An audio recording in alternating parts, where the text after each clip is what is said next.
Halo cuy, ini adalah manhwa baru yang akan gue bahas. Judulnya Surviving is a Barbarian. Jadi manhwa ini bercerita tentang seorang pemuda yang sudah lama dirawat di rumah sakit cuy. Kesehariannya cuma bermain game. Dan saat asik bermain game, pria ini tersedot ke dalam permainan tersebut dan menjadi seorang barbarian cuy, sesuai dengan karakter yang dia pilih di game tersebut. Oke, daripada penasaran, kita langsung saja ke ceritanya. Login.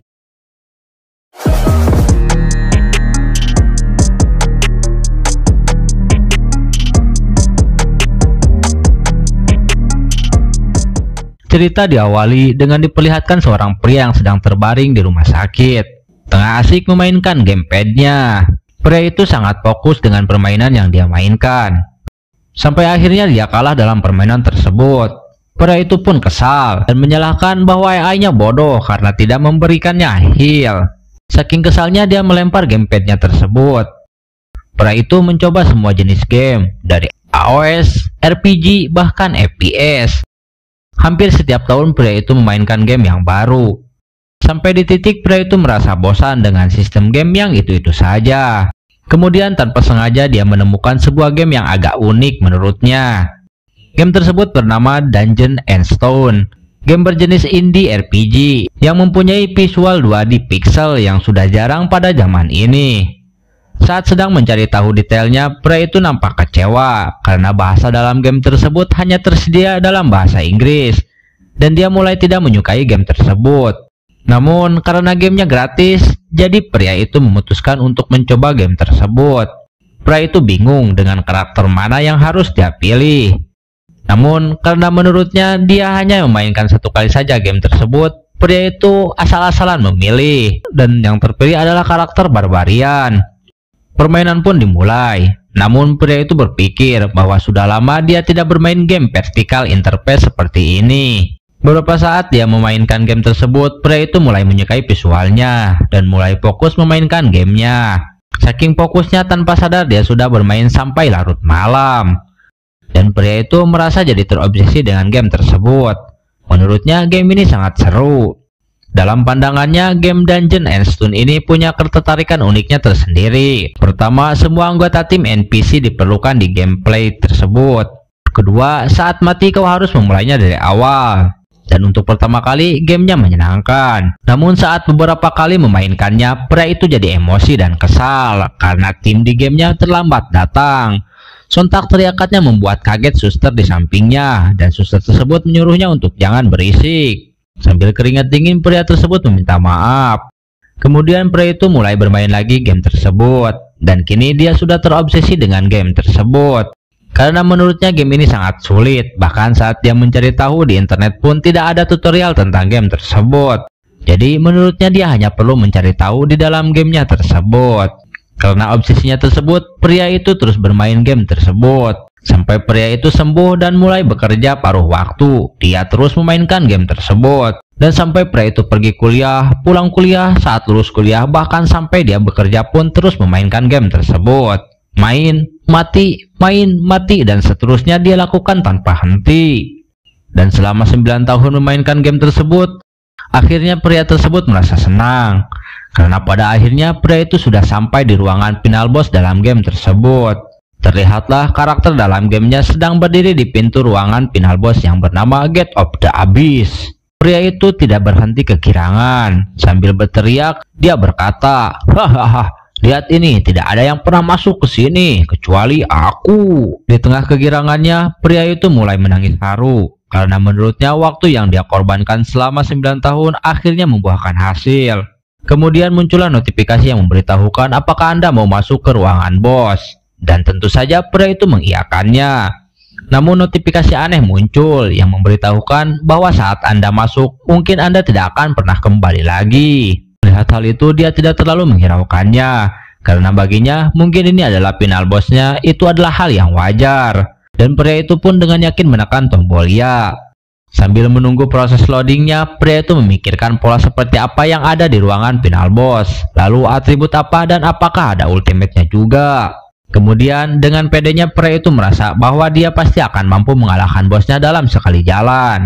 Di tengah kesombongannya, tiba-tiba muncul notifikasi bahwa Anda telah sampai ke abyss dan tutorialnya komplit. Melihat kata tutorial, sontak membuat pria itu terkejut dan bertanya-tanya. Namun yang membuat pria itu nampak sangat marah dan kesal adalah jenis bahasa dalam game tersebut berubah jadi bahasa Korea. Sambil terus merasa kesal, pria itu berkata bahwa dia sudah bekerja keras untuk mengerti semua dialog Inggris itu bertahun-tahun. Di tengah-tengah kekesalannya, tiba-tiba cahaya yang sangat terang muncul dari dalam monitor, membuat si pria tersebut terkejut. Tak hanya itu, cahaya tersebut membuatnya sangat kesakitan. Bahkan cahaya tersebut terlihat sedang mengikisnya secara perlahan, membuat pria tersebut bertanya-tanya tentang apa yang sebenarnya terjadi. Kemudian muncul notifikasi bahwa proses transmisi dimulai. Di saat yang sama, pria tersebut sudah menghilang dari tempat duduknya, seakan disedot oleh cahaya terang dari monitor tersebut. Saat pria itu mulai membuka matanya, dia bertanya-tanya tentang seorang yang sedang teriak-teriak di hadapannya. Dan saat dia mulai membuka matanya kembali, dia melihat jelas seorang tersebut. Kita sebut saja kepala suku ya cuy. Nah, dan si kepala suku dengan lantang berkata bahwa kalian harus menjadi warrior yang perkasa dan kuat. Namun dia masih tidak percaya dengan apa yang dilihatnya, mulai dari obor yang berfungsi sebagai lampu, sekumpulan barbarian berotot, dan patua aneh yang terus memberikan ceramah. Lalu si kepala suku itu menyuruh untuk memilih senjata yang cocok bagi masing-masing penggunanya. Namun pria itu terus berpikir tentang semua yang dikatakan kepala suku itu, karena menurutnya kenapa dia bisa mengerti bahasanya, dan yang lebih penting kenapa dia harus ada di tempat ini. Namun pria itu mencoba untuk tetap tenang. Kemudian berpikir bahwa jika ini intro dari game yang sangat sulit, menurutnya apa yang harus dilakukannya. Dan saat pria tersebut melihat tangannya, dia merasa ada yang aneh. Tangan yang kasar, otot kuat, lalu tato, dan bahkan dia bisa menggerakkannya dengan bebas. Sambil terus mengepalkan tangannya, pria itu menyadari bahwa tubuhnya juga sangat berbeda. Pria ini masih bertanya-tanya tentang tubuhnya tersebut. Kemudian pria itu dikagetkan ketika kepala suku mulai memanggil satu persatu dari mereka, dimulai dengan nama Panontin Sonkarak. Dan terlihatlah nama yang dipanggil tersebut menghampiri kepala suku tersebut, sambil celingukan memilih senjata yang sesuai dengan kriterianya. Kemudian terlihatlah tangan si Penon yang sudah memutuskan mengambil senjatanya. Dan si Penon mengangkatkan senjata tersebut. Kepala suku yang melihatnya dengan antusias memuji keputusan si Penon dengan mengambil senjata berjenis double-headed axe. Menurutnya itu pilihan yang bagus. Dan dengan semangat si kepala suku mengumumkan bahwa Panontin Sonkarak sekarang adalah seorang warrior sejati. Dan mulai memanggil nama berikutnya, yaitu Penlin Second Dr. Ainar, untuk maju ke depan. Si pria yang melihat semua kejadian tersebut berpikir bahwa ini sangat familiar. Pria itu mulai teringat ketika semua warrior memilih senjata, mulai dari wanita barbar yang memilih pedang, pria barbar yang memilih senjata, dan akhirnya disahkan menjadi seorang warrior muda oleh kepala suku, dan diberikan berkah dari Labdonia. Pria itu pun sangat yakin bahwa dia berada di dalam game Dungeon and Stone yang dia mainkan. Dan dia juga ingat bahwa saat dia memainkan game ini, dia memilih karakter sebagai seorang barbarian. Sambil berkeringat dingin, pria itu terus memikirkan bagaimana semua ini bisa terjadi. Bersamaan dengan itu, pria yang di sampingnya berteriak dengan berkata bahwa ini tidak mungkin. Sambil merasa percaya tidak percaya, pria berambut merah tersebut berkata bahwa apakah ini Dungeon and Stone. Si pria yang mendengarnya pun berpikir sejenak. Pria itu kemudian mengamati pria berambut merah yang terlihat kebingungan dan raut wajah yang ketakutan. Pria itu berpikir bahwa pria berambut merah berbeda dengan barbarian yang lainnya. Dengan semua pengamatannya tadi, si pria itu menyimpulkan bahwa bukan hanya dia satu-satunya yang masuk ke game. Dan pria berambut merah tersebut sama sepertinya. Di tengah pemikirannya, pria itu dikagetkan dengan suara kepala suku yang berkata bahwa siapa yang baru saja membuka mulutnya. Dengan tatapan penuh amarah, si kepala suku sudah berdiri di hadapan mereka berdua. Si pria yang melihat kepala suku sudah ada di hadapannya bertanya-tanya kapan si kepala suku datang menghampirinya. Dan sambil terus melihat ke arah mereka, si kepala suku mempertanyakan dengan berkata, "Apa kau yang berkata barusan?" Dengan lantang, pria itu menjawab bahwa bukan dia yang berkata barusan. Lalu si pria itu melirik ke arah si pria berambut merah dan berkata dalam hatinya bahwa ini karena ulah si idiot tersebut. Membuat pria berambut merah bertanya-tanya sambil ketakutan karena dia melirik ke arahnya. Kemudian si kepala suku bertanya kepada si pria berambut merah dengan berkata, "Pasti kau ya?" Sontak membuat pria berambut merah tersebut sangat ketakutan dan berkata, "Tolong," sambil grogi. Mendengar perkataan si pria berambut merah, kepala suku dengan yakin berkata bahwa pasti kau orangnya. Namun si pria berambut merah dengan raut wajah yang ketakutan terus bertanya, apakah ini Dungeon and Stone? Dan habem, alih-alih menjawab, si kepala suku langsung menebas kepala pria berambut merah tersebut, membuat kepalanya terpotong dalam seketika. Si pria yang melihatnya langsung di depan matanya sangat terkejut dan ketakutan. Karena tidak ingin bernasib sama dengan si pria berambut merah, pria tersebut berpikir untuk tetap tenang dan memasang sikap hormat di hadapan si kepala suku. Karena menurutnya dia bisa saja mati kalau dia terlihat kaget. Kemudian sambil memegang senjatanya, si kepala suku berkata bahwa Son of Om telah dirasuki Evil Spirit. Dan sambil menyarungkan senjatanya, si kepala suku menyuruh kepada semuanya untuk menghapus Evil Spirit dari pikirannya dan mulai melanjutkan upacaranya. Dengan semua hal yang sudah ia lihat sampai sekarang, pria itu mulai memahami situasinya. Bahwa informasi pertama adalah orang yang sama seperti dirinya yang masuk ke dalam game ini disebut Evil Spirit. Dan yang kedua, kau akan mati jika ada seseorang yang mengetahui soal itu. Dan informasi ketiga itu bisa menjadi kepalanya yang ada di lantai barusan. Dan pria itu menyimpulkan bahwa dia harus keluar dari tempat ini tanpa ketahuan. Namun untuk kabur tanpa diketahui menurutnya sedikit sulit. Kemudian si kepala suku melanjutkan penobatan barbarian selanjutnya dengan memanggil nama Cenik Fortson Serum untuk maju ke depan. Mendengar hal itu membuat si pria bertanya-tanya apakah nama tersebut adalah namanya. Kemudian si kepala desa terus memanggil nama-nama dari mereka. Di saat yang sama si pria itu masih khawatir karena dia tidak tahu namanya sendiri. Karena tidak ada Windows atau pemberitahuan sejenisnya yang memberitahukannya. Sambil terus tertekan karena si kepala suku terus memanggil satu persatu, akhirnya pria itu memikirkan sebuah rencana. Meskipun rencananya sedikit membahayakan, dengan penuh berharap dia berencana akan menunggu 2 detik setelah kepala suku menyebutkan nama. Namun resikonya sangat tinggi dan dia hanya berharap dari keberuntungannya saja. Kemudian terlihatlah si kepala suku dengan lantang menyebutkan nama Jandel Son of Bjorn. Si pria yang mendengarnya mulai berhitung dari 1. Dan sambil terus memperhatikan orang-orang di sekitarnya. Dan saat sudah lebih dari 2 detik nama yang dipanggil tidak ada yang maju, si pria itu mulai melangkahkan kakinya untuk maju. Dan dengan penuh pertaruhan, pria itu berasumsi bahwa Jandal Son of Bjorn adalah namanya. Dan dengan penuh keyakinan, pria itu berdiri di hadapan si kepala suku. Si kepala suku terus menatapnya dengan tatapan yang tajam. Dan si pria itu juga menatap si kepala suku dengan tatapan yang tajam juga. Dan tiba-tiba si kepala suku dengan penuh semangat menyuruh si pria itu untuk segera memilih senjatanya. Mendengar hal itu dia langsung senang karena taruhannya berhasil dan kini dia mengetahui bahwa namanya adalah Jandel Son of Bjorn. Ya kita panggil saja Jandel cuy, biar gak kepanjangan. Namun kebahagiaannya hanya sesaat karena si Jandel harus melakukan hal paling penting yaitu pilihan kedua untuk memilih senjata. Sebelum memilih senjatanya, si Jandel berpikir karena barbarian tidak punya bakat dalam magic, namun memiliki kekuatan fisik yang kuat. Dan biasanya si Jandel meningkatkan melee damage dealer barbarian di awal. Jadi si Jandel memutuskan untuk memilih senjata yang menurutnya akan sangat berguna. Namun si kepala suku bertanya-tanya melihat senjata yang dipilih si Jandel. Karena senjata yang dipilih si Jandel adalah sebuah perisai. Namun menurut si Jandel, perisai adalah pilihan yang terbaik untuk saat ini. Dan dari belakang si kepala suku mengumumkan bahwa si Jandel resmi jadi seorang warrior. Kemudian terlihatlah notifikasi yang memberitahukan bahwa proses sinkronisasi selesai.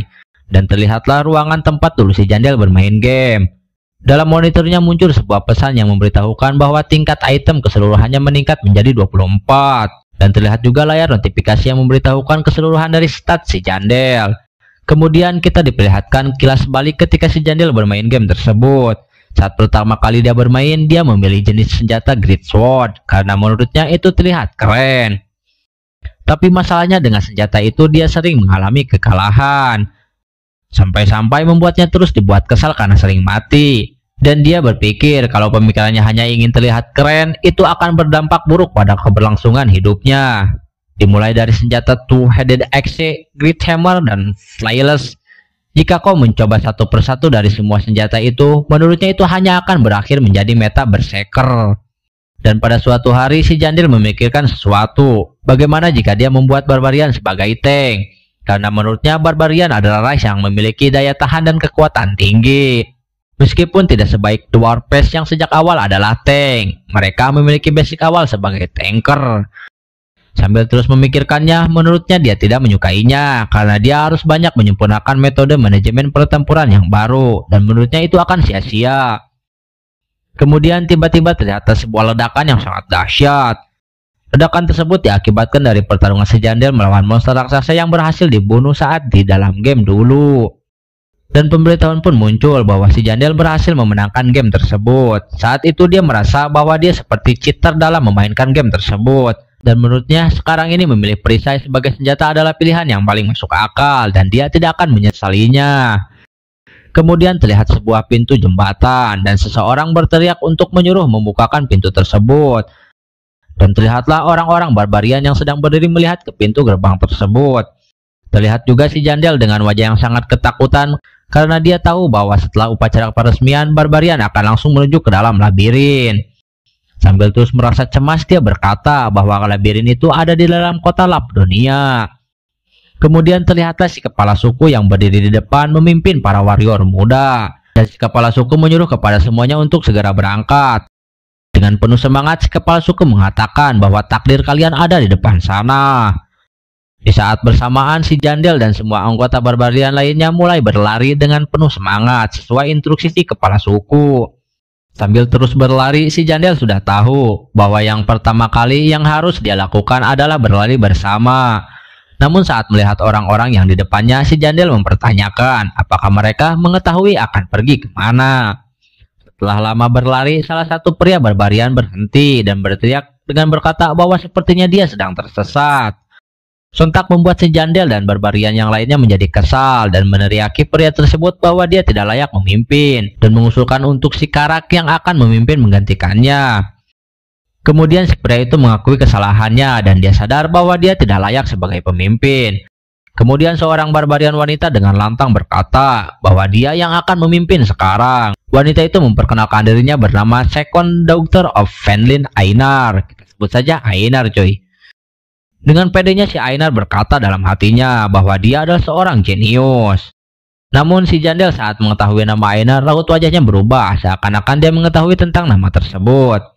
Tak lama kemudian rasa percaya diri Einar berubah menjadi kecemasan karena pada akhirnya dia juga tersesat. Sontak membuat para barbarian lainnya protes dan berkata bahwa kita tidak boleh berhenti di sini. Kita harus keluar dari labirin ini sebelum waktunya habis. Sambil terus protes, mereka berkata bahwa si Einar harus diganti dan menyarankan si Tetran Second Sonjin yang jadi pemimpinnya. Di tengah-tengah kericuhan tersebut, si Jandel mempertanyakan apakah mereka semua ini tidak memiliki otak. Dengan situasi seperti ini, menurutnya akan susah untuk keluar dari labirin dan jika dia berinisiatif itu akan terlihat menonjol. Kemudian di tengah-tengah keputusasaannya si Einar, seseorang menyapanya dari belakang. Ternyata yang menyapa adalah si Jandel. Sambil menoleh ke arah si Jandel, si Einar bertanya apakah si Jandel kesini hanya untuk menyalahkannya juga. Tidak, aku kesini untuk memberitahumu cara keluar dari sini, ucap si Jandel dengan pelan. Mendengar hal itu membuat si Einar sangat terkejut dan bertanya-tanya bagaimana caranya. Kemudian si Jandel menunjuk ke arah sekumpulan orang yang menggunakan perlengkapan petualangan komplit dan menyuruh si Einar untuk mengikuti mereka. Namun sekelompok orang tersebut memandang rendah para barbarian. Menurut mereka, apa gunanya seorang barbarian yang bodoh itu? Sambil terus melihat kelompok tersebut, si Einar dengan semangat berkata, baiklah, ayo kita coba.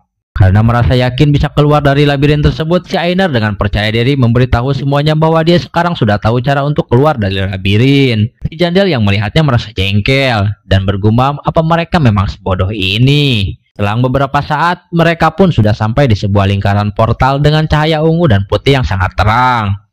Mereka pun sangat senang dan berkata, ayo kita tunjukkan pertarungan yang suci. Namun berbeda dengan mereka, si Jandel yang melihatnya malah jadi cemas karena dia sudah mengetahui bahwa labirin yang sebenarnya ada di dalam portal tersebut. Si Jandel berpikir apakah ini keputusan yang bagus untuk masuk ke dalam labirin. Sambil terus berpikir, si Jandel berkata bahwa dia bisa saja pergi dari sini secara diam-diam tanpa ada yang menyadarinya. Mengingat di kehidupan nyata dia hanya seorang pria yang menghabiskan kesehariannya berbaring di rumah sakit, bahkan tidak mempunyai pengalaman dalam bertarung. Karena itu dia berpikir apakah dirinya mampu bertarung dengan monster yang ada di labirin dan memikirkan apakah ada cara lain membayar pajak Labdonia selain masuk ke labirin. Si Jandel merasa sangat jengkel dengan sistem pajak di game tersebut. Menurutnya sistem pajak ini yang paling jahat, karena semua penduduk kota harus membayar pajak mulai dari umur 20 tahun, dan hukuman untuk yang tidak membayar adalah kematian. Jandel juga menjelaskan bahwa ada beberapa cara untuk mendapatkan uang di game ini. Pertama, masuk labirin dan bertarung dengan monster. Kedua, bekerja di tempat makan dan sebagainya. Namun masalahnya, si Jandel adalah seorang barbarian. Karena di sini barbarian dianggap berbeda. Menurut mereka, barbarian hanya makhluk yang liar dan mereka tidak berguna, bahkan juga bodoh. Sambil terus berpikir keras, si Jandel berkata, karena peraturan dalam game barbarian tidak bisa melakukan hal yang biasa dilakukan, makanya barbarian langsung diberikan senjata pada awal game. Dan jika saja peraturannya berbeda, mungkin dia akan memilih untuk tidak bertarung dengan monster. Sambil melihat ke arah portal masuk labirin, si Jandel berkata adalah pintu lagi pintunya akan terbuka setiap 1 bulan sekali. Dan jika dia tidak masuk kali ini, dia harus menunggu 1 bulan berikutnya. Dan menurut peraturan dalam game, jika barbarian tidak akan bisa mendapatkan pekerjaan lain. Mungkin dia masih bisa bertahan selama seminggu dengan bekal yang dia punya sekarang.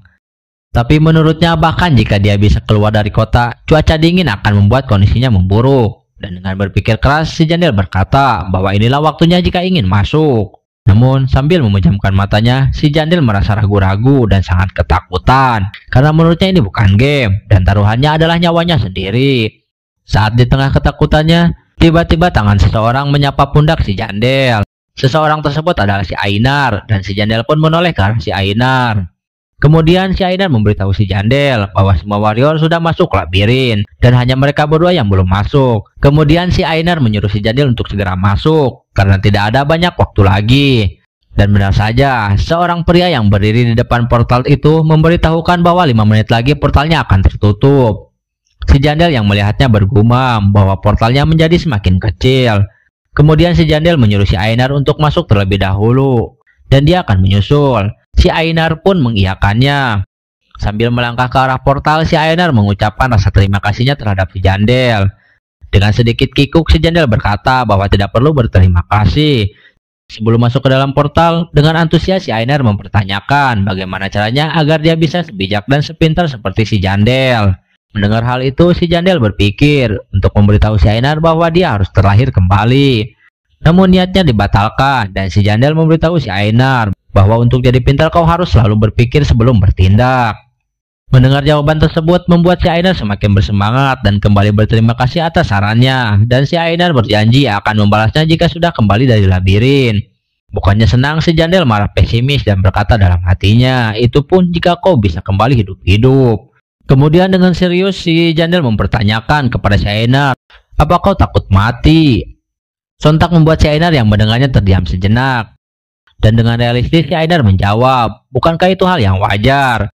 Kemudian si Ainar menambahkan bahwa dirinya takut untuk mati. Tapi kita dilahirkan sebagai pejuang dan jika kau tidak bertarung kau akan mati. Kemudian si Ainar bertanya balik, apakah si Jandel juga berpikiran begitu? Sambil menundukkan kepalanya si Jandel menjawab iya. Dan dalam hatinya si Jandel berkata bahwa mereka tidak ada bedanya dengan dirinya. Tidak ada pilihan lain selain bertarung. Setelah itu sebelum masuk ke dalam portal, si Ainar memberi semangat kepada si Jandel dan semoga bisa bertemu lagi. Sambil terus merenung, si Jandel berpikir bahwa jadi barbarian harus belajar untuk mengatasi rasa takut dan melupakannya. Dan aku pun juga seorang barbarian. Karena sudah yakin dengan pemikirannya, terlihatlah kaki si Jandel yang mulai melangkah ke arah portal. Sambil terus berlari, dia berkata bahwa dia memang takut, tapi dia tidak punya pilihan lain untuknya dan tubuh kuat barbarian yang dia miliki. Namun si pria yang berjaga terus berteriak bahwa pintunya akan segera tertutup. Dan pria penjaga itu menyuruh si Jandel untuk mundur karena itu akan berbahaya. Namun si Jandel tidak menghiraukannya. Karena si Jandel sudah berpikir bahwa dia bisa mendapatkan sesuatu yang lebih baik dari pengembangan karakternya bahkan berkali-kali lipat. Sambil terus memasuki portal tersebut, si Jandel dengan yakin berkata bahwa semuanya itu bisa didapatkan di dalam labirin tersebut. Kemudian muncullah layar notifikasi yang memberitahukan bahwa si Jandel telah memasuki Crystal Cave lantai 1. Melihat notifikasi tersebut, si Jandel terdiam sejenak. Dan si Jandel bertanya-tanya tentang keberadaannya saat ini, karena menurutnya ini bukan labirin yang dia tahu.